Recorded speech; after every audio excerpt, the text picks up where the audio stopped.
حیدرآباد میں 1 کروڑ روپے مالیت کا سونا ضبط، نئے انکم ٹیکس قانون کے تحت پہلی کارروائی۔ حیدرآباد کے انکم ٹیکس محکمے کی تحقیقاتی یونٹ نے غیر ظاہر شدہ آمدنی کے ایک معاملے میں یادگیری چنا گوڑ عرف درگا چنا پہلوان کے قبضے سے تقریباً 1 کروڑ روپے مالیت کا سونا ضبط کر لیا۔ حکام کے مطابق چنا پہلوان کے پاس سے تقریباً 900 گرام سونے کے زیورات پائے گئے، جن میں سے قریب 700 گرام سونا غیر حساب شدہ قرار دیتے ہوئے ضبط کر لیا گیا، جبکہ 150 سے 200 گرام سونا ذاتی استعمال کے لیے واپس کر دیا گیا۔ محکمے کے افسران نے بتایا ہے کہ چنا پہلوان سونے کی خریداری کے لیے استعمال ہونے والی آمدنی کا تسلی بخش ذریعہ پیش نہیں کر سکا۔ دوران تفتیش اس نے مبینہ طور پر اعتراف کیا کہ سونا غیر حساب شدہ ہے اور اس کی مالیت تقریباً 1 کروڑ روپے ہے۔ حکام کے مطابق اس نے اپنی آمدنی کا ذریعہ کرایہ اور زمینوں کے کاروبار کو بتایا، تاہم دستیاب مالی ریکارڈ سے یہ دعویٰ مطابقت نہیں رکھتے تھے۔ یہ معاملہ اس لیے بھی اہم مانا جا رہا ہے کیونکہ یہ نئے انکم ٹیکس ایکٹ سال 2025 کی دفعہ 247 کے تحت کی جانے والی پہلی کارروائی ہے جو 1 اپریل سال 2026 سے نافذ العمل ہوئی ہے۔ دفعہ 247 کے تحت انکم ٹیکس کے افسران کو اختیار حاصل ہے کہ اگر کسی شخص کے پاس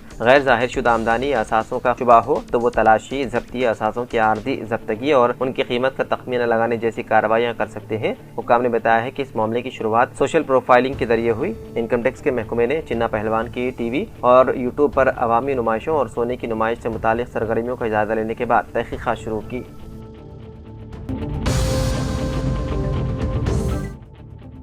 تلنگانہ میں جمعرات کی رات Karimnagar Peddapalli bypass road پر بوماکل فلائی اوور کے قریب ایک کار سڑک کنارے کھڑی لوری سے ٹکرا گئی، جس کے نتیجے میں 2 افراد کی موت ہو گئی اور 2 دیگر زخمی ہو گئے۔ پولیس نے جمعے کو اطلاع دی۔ پولیس کے مطابق زخمیوں کو علاج کے لیے خانگی اسپتال منتقل کر دیا گیا، جہاں ایک کی حالت تشویشناک ہے۔ مرنے والے کی شناخت 21 سالہ طیب حسین اور 19 سالہ سید عبد الرحمان کے طور پر ہوئی ہے۔ پولیس نے اس سلسلے میں مقدمہ درج کرتے ہوئے مختلف زاویوں سے تحقیقات میں ہے مصروف۔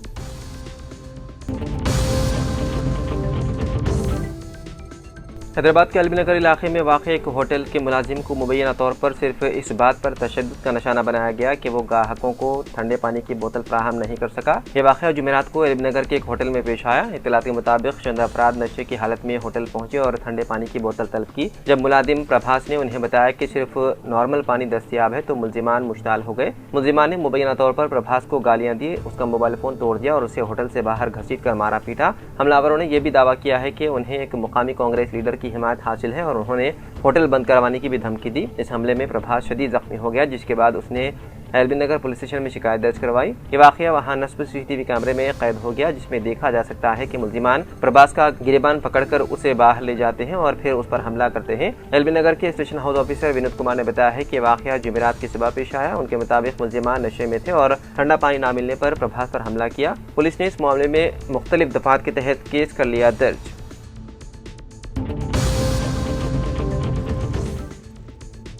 مغربی ایشیا میں کشیدگی دن بدن بڑھتی جا رہی ہے۔ جمعے کے روز کویت میں واقع اہم تیل صاف کرنے والی ریفائنری منال الحمدی پر ایران نے حملہ کر دیا، جس کے نتیجے میں علاقے میں بڑے پیمانے پر آگ بھڑک اٹھی۔ اس بات کی اطلاع کویت پیٹرولیم کارپوریشن نے دی۔ ادارے کے مطابق آگ پر قابو پانے کے لیے فائر بریگیڈ کا عملہ کوششیں کر رہا ہے۔ اس حملے میں کسی جانی نقصان کی اطلاع نہیں ملی۔ مینا الحمدی دنیا کے سب سے بڑے آئل ریفائنریوں میں سے ایک ہے اور کویت کی تیل پیداوار کے لیے نہایت ہی اہم ہے۔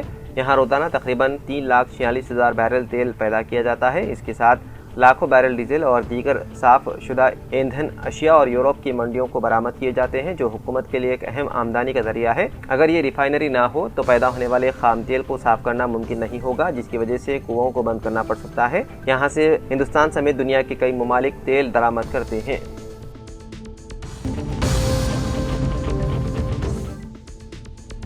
حیدرآباد سٹی پولیس کی commissioner task force Golconda zone نے ایچ فاسٹ ٹیم اور منگل ہاٹ پولیس کے ساتھ مشترکہ کارروائی کرتے ہوئے باسی اور خراب بکری کے آلائش یعنی کہ پایا، شراب، بھیجا، گردے، کلیجی وغیرہ کو غیر قانونی طور پر ذخیرہ کر کے فروخت کرنے والے گروہ کا پردہ فاش کیا۔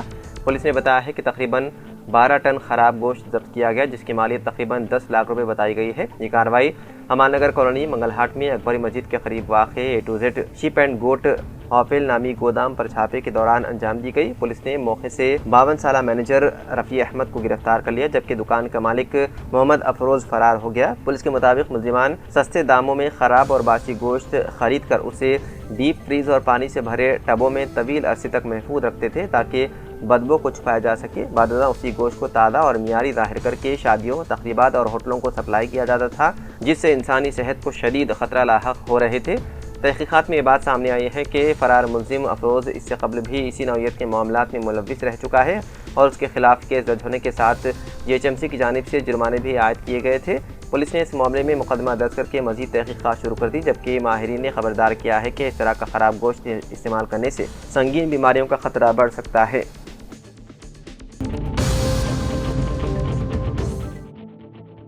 آل انڈیا مجلس اتحاد المسلمین نے جمعے کو مغربی بنگال اسمبلی انتخابات کے لیے اپنے 12 امیدواروں پر مشتمل اپنی پہلی فہرست جاری کر دی ہے۔ پارٹی ذرائع کے مطابق عمران سولنکی رگھوناتھ گنج سے، دانش عزیز آسنسول اتر سے، مصباح الاسلام خان کاندی سے، ریاض الکریم سجاپور سے، محمد مجتہد حق متاباری سے، حاجی انصاری شیخ نلہاٹی سے، یاسر شیخ مراری سے، منیم سردار باراسات سے، محبوب عالم کارندگی سے، اسد الشیخ سوتی سے، شبانہ پروین بصیر ہاٹ سے اور عاشق راج مونڈل ہیبرا سے میدان میں اتارے گئے ہیں۔ مغربی بنگال اسمبلی انتخابات 2 مرحلوں میں منعقد ہوں گے۔ پہلے مرحلے کے لیے گیزٹ نوٹیفیکیشن 30 مارچ کو جاری کیا جا چکا ہے، جبکہ دوسرے مرحلے کے لیے نوٹیفیکیشن عنقریب جاری کیا جائے گا۔ پہلے مرحلے کے لیے نامزدگی داخل کرنے کی آخری تاریخ 6 اپریل ہے، جبکہ دوسرے مرحلے کے لیے 9 اپریل مقرر کی گئی ہے۔ نامزدگیوں کی جانچ 7 اپریل کو کی جائے گی۔ پہلے مرحلے میں امیدوار 9 اپریل تک اپنے کاغذات نامزدگی واپس لے سکتے ہیں، جبکہ دوسرے مرحلے کے لیے آخری تاریخ 13 اپریل رکھی گئی ہے۔ الیکشن کا عمل 6 مئی سے پہلے مکمل کرنا ضروری ہے۔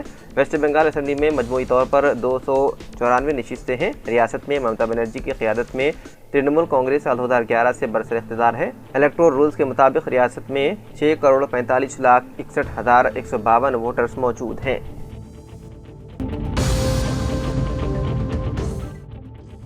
شہر حیدرآباد میں جمعرات کو بڑے پیمانے پر ہنومان جینتی کا مرکزی جلوس نکالا گیا تھا، لیکن اس مرتبہ ہندو بنیاد پرست تنظیموں نے زہر افشانی کا ایک نیا ریکارڈ قائم کرتے ہوئے بین الاقوامی بدنام زمانہ گینگسٹر لارنس بشنوئی کا پوسٹر ہاتھ میں تھامے ہوئے انتہائی اشتعال انگیز نعرے یعنی آپ کا باپ آ رہا ہے لگا کر ایک نیا تنازعہ کھڑا کر دیا۔ جاریہ سال 12.5 کلومیٹر طویل ہنومان جینتی مرکزی جلوس کا آغاز گولی گوڑا رام مندر سے ہوا تھا، اور جیسے ہی یہ جلوس سلطان بازار کے پاس پہنچنے پر بعد ہندو بنیاد پر تنظیموں کے کارکنوں نے بدنام زمانہ گینگسٹر لارنس بشنوئی کا پوسٹر لہرا کر اشتعال انگیز نعرے بازی شروع کر دی۔ اس مرتبہ انٹیلیجنس ایجنسیوں کو بھی اس حرکت نے حیرت میں ڈال دیا کہ حیدرآباد پولیس اب ایسے عناصر کے خلاف سخت کارروائی کرے گی جو بین الاقوامی بدنام زمانہ گینگسٹر کے حق میں نعرے بازی کرتے ہوئے شہر کا ماحول بگاڑنے کی کوشش کر رہے ہیں۔ اعلیٰ عہدیداروں سے ربط پیدا کیے جانے پر بتایا گیا ہے کہ ویڈیو کی بنیاد پر ان نوجوانوں کی نشاندہی کی جا رہی ہے جنہوں نے یہ گینگسٹر کے پوسٹر تیار کروائے اور ریلی میں شامل کیے۔ واضح رہے کہ لارنس بشنوئی ایک بین الاقوامی بدنام زمانہ ہندوستانی گینگسٹر ہے جس کا تعلق پنجاب کے ضلع فضلکا سے ہے۔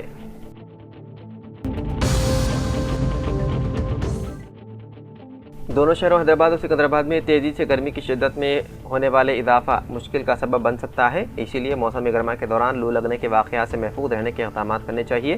تلنگانہ میں آئندہ 2 ماہ کے دوران گرمی کی شدت میں اضافہ ریکارڈ کیے جانے کے علاوہ مسلسل گرمی برقرار رہنے کا خدشہ ظاہر کیا جا رہا ہے اور کہا جا رہا ہے کہ شہر حیدرآباد میں آئندہ دنوں میں درجہ حرارت 40 ڈگری سیلسیس سے تجاوز کر جائے گا۔ ماہرین کا کہنا ہے کہ شہر میں درجہ حرارت 40 ڈگری سیلسیس سے تجاوز کر جانے کے نتیجے میں گرمی کی شدت میں زبردست اضافہ ریکارڈ کیا جائے گا اور لو لگنے کے واقعات میں بھی تیزی سے اضافہ ہو سکتا ہے۔ گرمی کی شدت میں اضافے سے محفوظ رہنے کے لیے شہریوں کو کڑی دھوپ کے اوقات کے دوران گھروں سے نکلنے سے گریز کرنا چاہیے اور بچوں کو بھی گھروں سے دھوپ کے اوقات میں نکلنے سے روکتے ہوئے انہیں لو لگنے کے واقعات سے بچانے کے اقدامات کرنے چاہیے۔ محکمہ موسمیات کی جانب سے کی جانے والی پیش قیاسی میں کہا گیا ہے کہ آئندہ دنوں میں گرمی کی شدت میں ہونے والے اضافے کا سلسلہ 2 ماہ تک جاری رہنے کا خدشہ ہے، اسی لیے موسم گرما کی شدت کے دوران زیادہ سے زیادہ پانی کا استعمال کے علاوہ غذا میں ٹھنڈی اشیاء کے استعمال کو بھی فروغ دینے کے اقدامات کرنے چاہیے تاکہ صحت کو بہتر رکھا جا سکے۔